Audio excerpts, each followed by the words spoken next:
So here I put it. Okay, guys.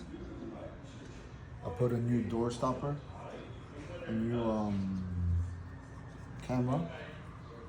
You just blend it in like that. Boom. Right. Same thing with the other side.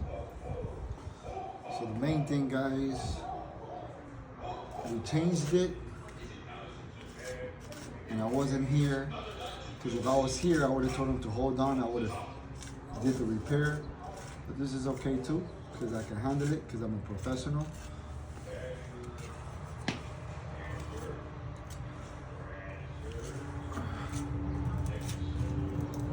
So the main thing is after I put it on, wherever the marino is, I'll come back and blend it in with my finger.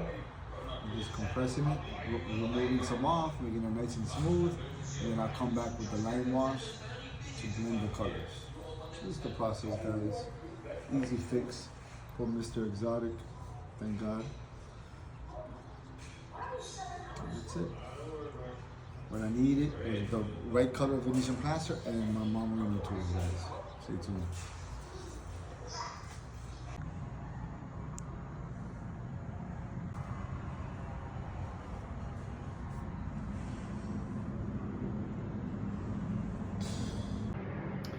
That's how we do it. Exotic, baby.